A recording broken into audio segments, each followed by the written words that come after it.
Well, I know most of you guys already, but for those who don't know, my name is Helena, but most people call me Blue. And I was last year's outbound exchange student in Ecuador.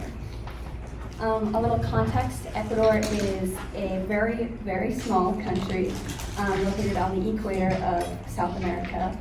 It's not much larger than the state of Oregon in terms of land mass, but holds nearly 3 times the population.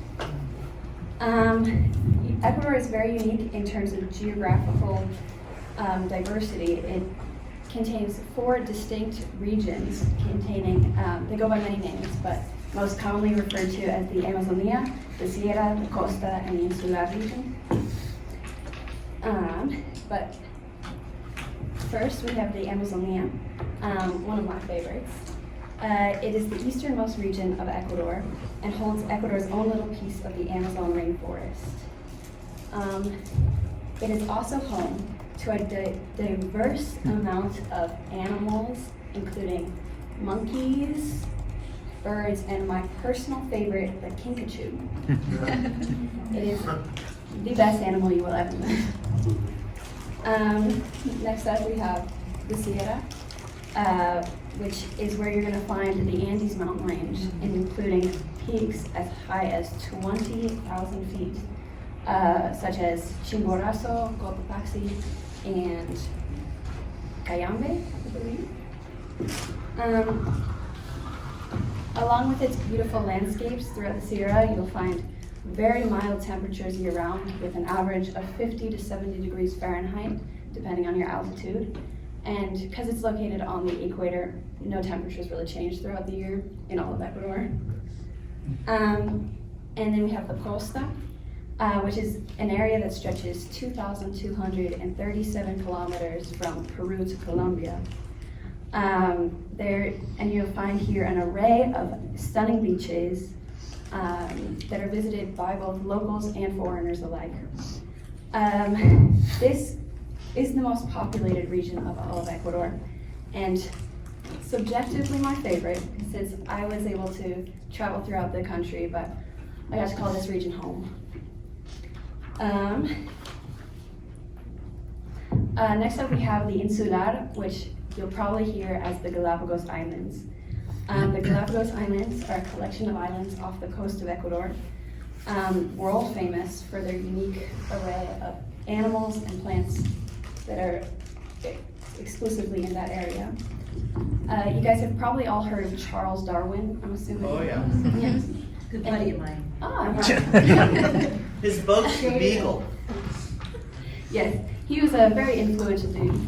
And he's basically what you think of when you think of Ecuador.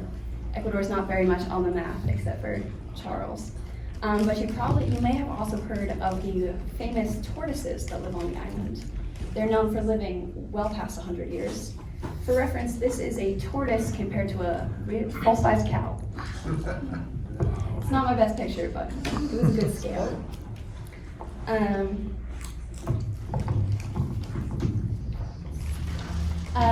Ecuador used to be a land of the mighty Incas, but civilization, along with many more isolated groups of indigenous people.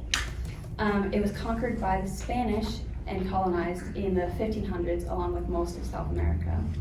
And even today, there is easily identifiable European influence on many things such as architecture, food, clothing, especially in the larger cities of Cuenca, Quito, and Guayaquil. This is especially notable in the churches and the cathedrals you'll see.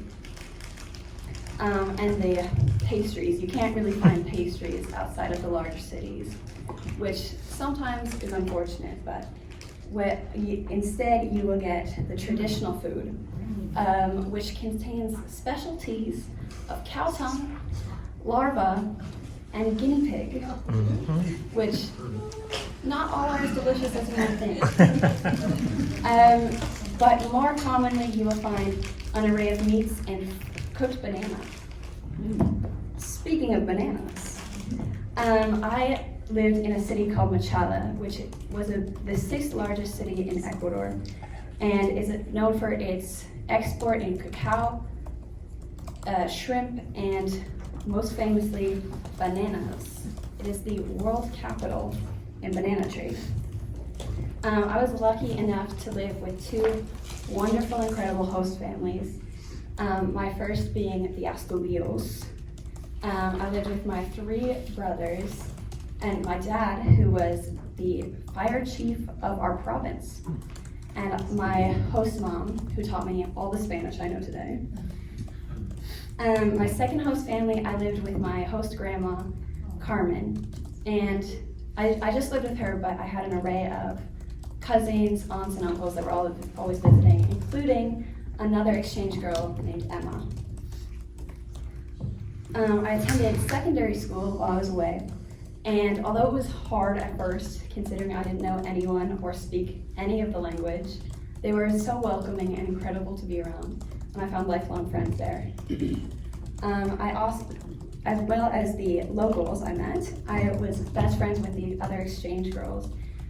We continue to talk to this day.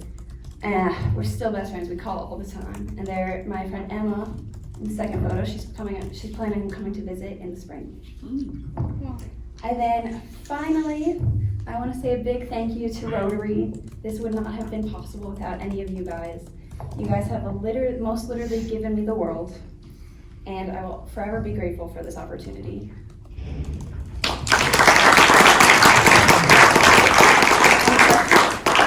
Questions, comments, concerns? Where is Emma from? Germany. There was about 58 kids in all of Ecuador while I was there. About 30 of them were German. So Did you pick up any German? I can say some very bad words that I don't care to share with the group. That's about it, yes. Does this experience change how you want to see your future? Yeah, I think it definitely does. I think it changed my whole personality, honestly. Could you expand upon that? And again, use the microphone. So sorry. That's okay.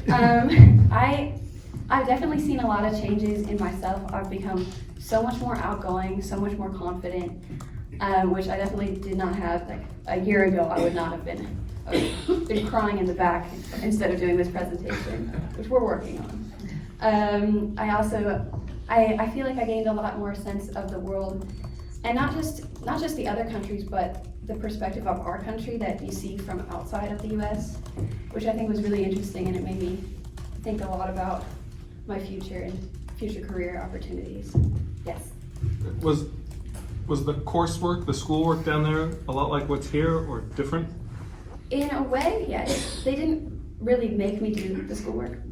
I did a lot of the English assignments for my friends. But in a lot of ways it is similar. They structure their classes quite differently. Whereas here you will change between the classes you have. They'll stick it in one small group and the teacher will rotate throughout the schools. But the classes themselves are pretty similar. Yes. No, there's been a lot of political unrest in Ecuador recently. Did you see or experience any of that while you were down there? Machala, the city I was living in, is the second most dangerous city in all of Ecuador. I heard a lot of stories about the situations going on and some of the more unfortunate things that happened around me and to my friends and people I knew. But I never felt unsafe. I never felt like I was in any danger. And overall, there is a lot of struggle with the political issues right now, especially. They just elected their new president, which hopefully will take us some better places. There was quite a bit of unrest while I was there.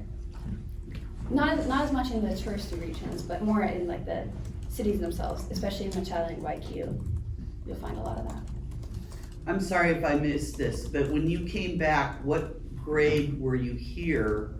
And so are you a senior now? Yes, that's a good question. I left for my junior year. I'm not repeating that junior year, so I'm just continuing to my senior year with 3 years of high school together. And do you see yourself engaging in Rotary moving forward in your natural life? I do. I How have. can we sign you up?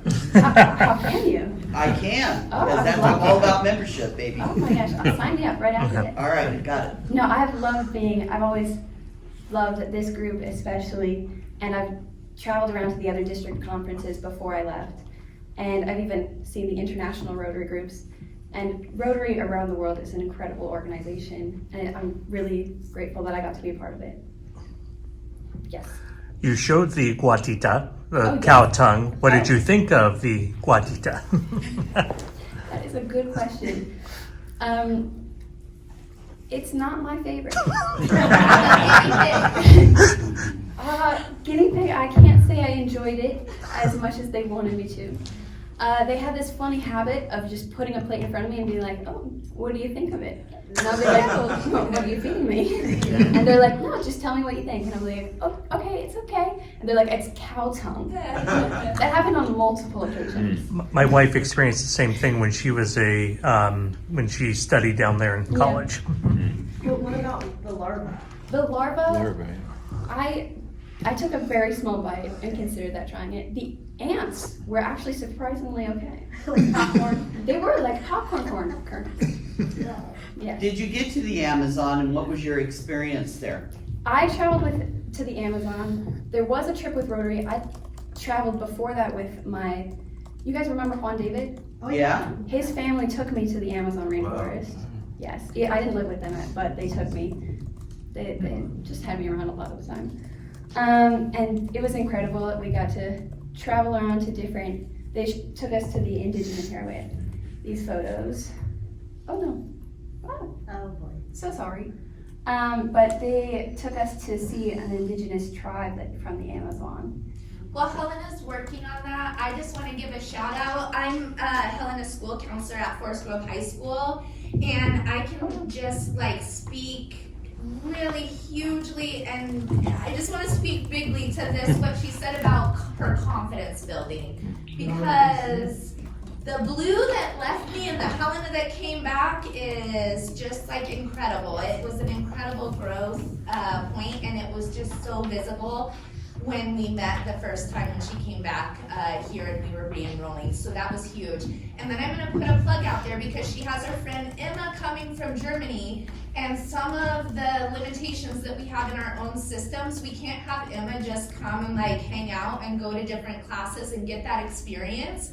But we're trying to figure out ways that Emma can genuinely be here from Germany and have ways that she's participating and engaging and getting a true experience while she's here, because isn't that the connectivity of what we're hoping for? So I just throw that out to this group because y'all seem like a really creative and awesome voice for this kind of work. And so while we have limitations in being able to have Emma come into the classroom, how do we have Emma really experience Forest Grove in the community while she's here? So How long will she be here and when? Oh, she's coming in the spring, probably for 2 to 3 weeks. Okay, so So, let's connect. oh yeah, for sure. Definitely. We have people in this group that speak German too, so just so you know. Yes. Not She just speaks the English. dirty words either. Yeah.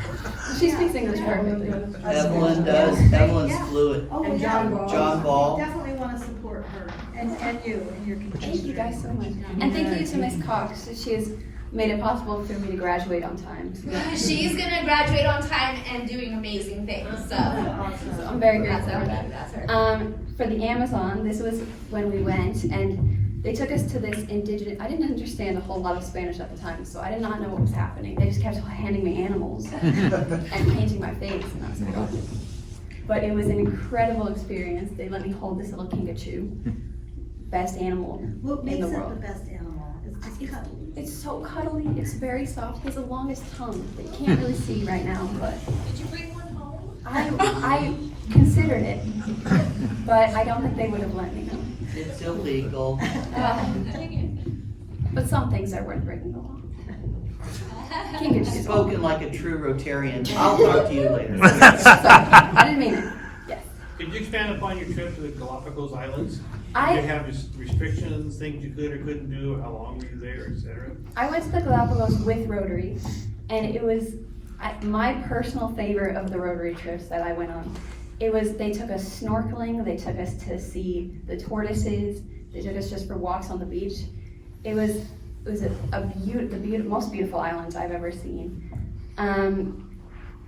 What was the other question? What are some of your experiences while you were there? Oh yeah, oh my gosh, it was incredible. It was the best time of my life. I got to just it was a very relaxed trip to the Galapagos. We didn't have like a ton of structure, but they took us on a lot of like boat rides and snorkeling, and they took us to a few museums there.